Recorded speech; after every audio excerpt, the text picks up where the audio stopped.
Hi, this is Eric Keller for Otoy. In this video, we're going to take a look at some techniques you can use for creating more realistic plant shaders using Octane Standalone Edition. We're going to look at how you can create translucent effects, as you can see on the leaves and the flowers in this render, as well as some techniques for rendering different materials on either side of a polygon surface. This is the technique I use to create sort of one texture for the top of these leaves and a different texture for the bottom of the leaves. Not only does it help to create a little bit more realism with your plants, it also helps to add a sense of depth and three-dimensionality to the plants in your scene. So let's start by taking a look at the material that I've applied to the flower petals in the scene to create this translucent effect. If I switch over to Photoshop, here's a diagram of the actual material. It's a very straightforward mixed material setup. A mixed material blends two different other types of Octane materials together depending on a particular amount between 0 and 1. So a value of 1 is 100% of one material, or a value of 0 is 100% of the other material, and a value of 0.5 is a 50-50 blend between the two materials. Now I'm using a diffuse and a specular material to create the translucency effect. The diffuse is providing much of the color, and the spec is providing much of the translucency. There are a number of ways to create translucent effects when rendering using Octane Standalone. For example, you can use a medium node, such as an absorption medium or a scattering medium. However, those only work on surfaces that have thickness to them, surfaces that define a volume. So let's take a look at the geometry here in my Octane scene, and as you can see, the ivy leaves are very flat, they're two-dimensional surfaces, and so are the flowers. They have no thickness to them. So the geometry for the scene was created actually in Maya. For the ivy leaves, I used a paint effect stroke that was then converted into polygons. And then I modeled the flowers by hand using Maya's polygon modeling tools. And if you take a look at the Maya scene, you can see here's what it looks like. And this was exported as OBJs and then brought into Octane Standalone. So the leaves are just simple squares, and they have square UVs, making it easy to map a texture to the surface. Since there's no thickness to the geometry, we can't use a medium node to create the translucent effect, so instead we're using this specular material. That specular material, as part of the mixed material, has an index of refraction of 1 and a light color applied to the transmission, and also very high roughness. And that high roughness scatters the light as it passes through the surface, creating a kind of effect similar to frosted glass. But what that means is that as light passes through the surface, especially when it's backlit, we can see the shadows of other leaves cast onto the surface. So you can see these dark areas right here are the shadows from the leaves on the other side of the plant being cast onto the plant, and that's what creates that kind of translucent effect. And it looks really nice, especially when the surface is heavily backlit.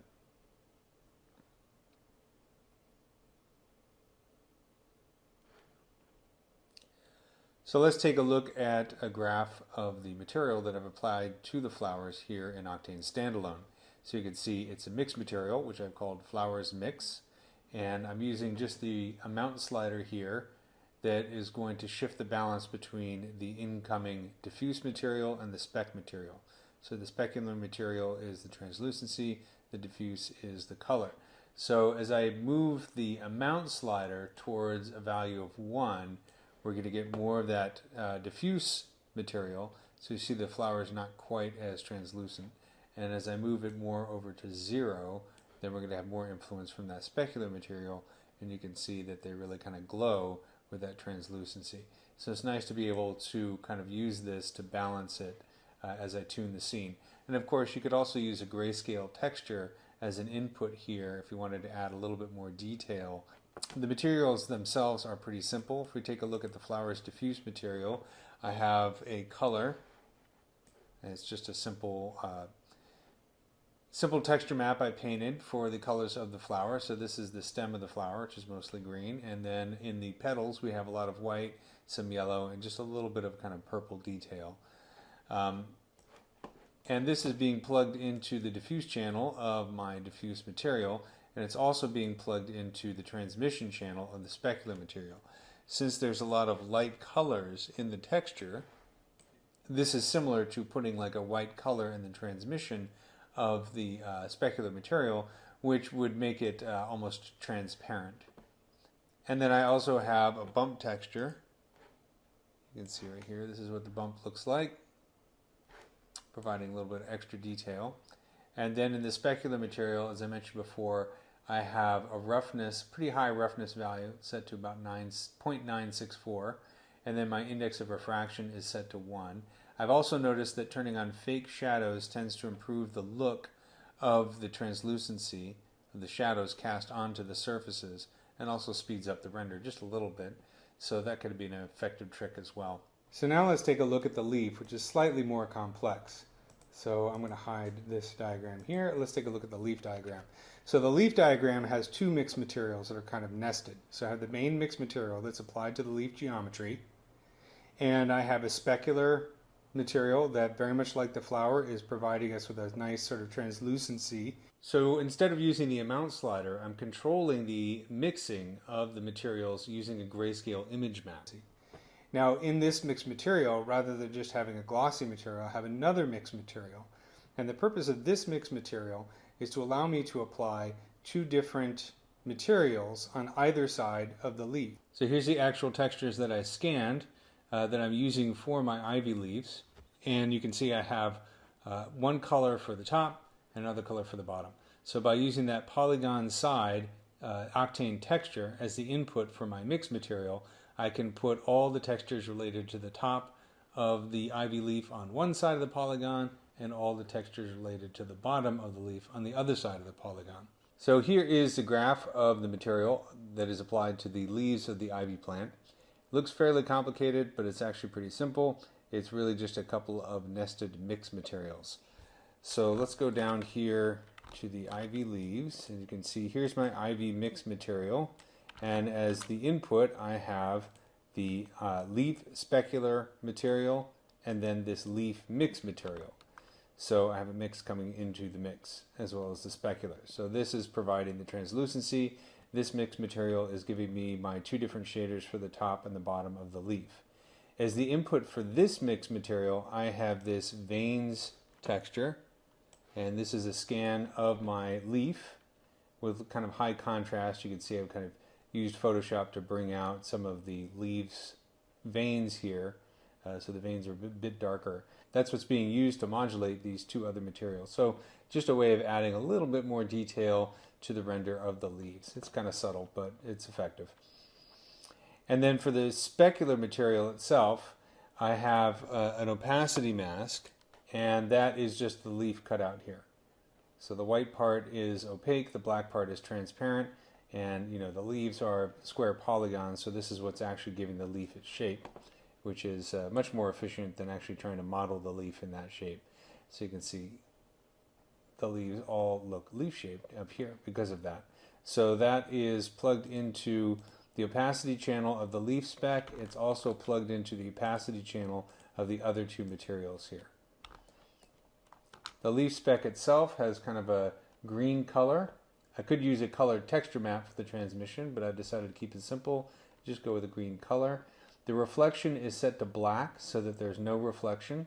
When you're trying to create this translucent effect using specular materials, having a low reflection value stops the light from bouncing off of the surface and allows the light to pass through the surface, because that's what we want to have happen. So black for reflection, green for transmission. The roughness is set all the way to a value of 1, and the index of refraction is set to 1, and then fake shadows is turned on. So that's the specular material. Now let's take a look at this mixed material. So for this mixed material, I'm using the polygon side node as the input. And the polygon side node just has a single attribute, which is invert, which can flip the textures one way or the other. So basically what's happening is the material is looking at the surface, looking at the normal direction of the leaf surface, and depending on that normal direction, it's putting either the top glossy material on one side and the bottom glossy material on the other side. So it's a little bit of a tangled mess here, but hopefully you can see what's going on. So polygon side plugged into this leaf mix material, and we also have the opacity mask. That same mask is being plugged into the opacity channel of the leaf top gloss and the leaf bottom gloss. And then for the top glossy material, I have base color, which is a scan of my ivy leaf. I also have, this is the bump map I'm using for the top of the leaf. This is the roughness map that I'm using for the top of the leaf. You'll notice it's mostly dark because I want the top of the leaf to be nice and shiny. So I have my base color going into the diffuse of the top glossy material, the roughness texture going into the roughness channel of the top gloss, and then the bump as well. And then I've just kind of played with the index of refraction a little bit and the specular, just kind of balancing them as I play with the render to get a nice shiny effect on the top of the leaves. So here is the texture for the bottom of the leaf. This is plugged into the diffuse channel of that bottom gloss shader. Here is the bump for the bottom, and then here's the roughness for the bottom. The roughness texture is a bit lighter in color because I want that highlight kind of spread out on the bottom so it's not quite as shiny as it is on the top. And then again, it's just playing a little bit with other settings such as the specular. Actually, I think for the bottom gloss I want to have a low specular value. That's set a bit too high. And I also want to have kind of a low index of refraction, maybe something like 1.1. So not quite as shiny as the top. I have added a color correction node to the base color. So here's the base color for the bottom. It's going through a color correction node that I'm using to kind of increase the brightness, and that's being plugged into the diffuse channel. So that's just making the bottom much more brighter than the top so that there's an obvious difference between the top and the bottom of the leaf. So I hope this video is giving you some good ideas for creating more realistic plants when rendering using Octane.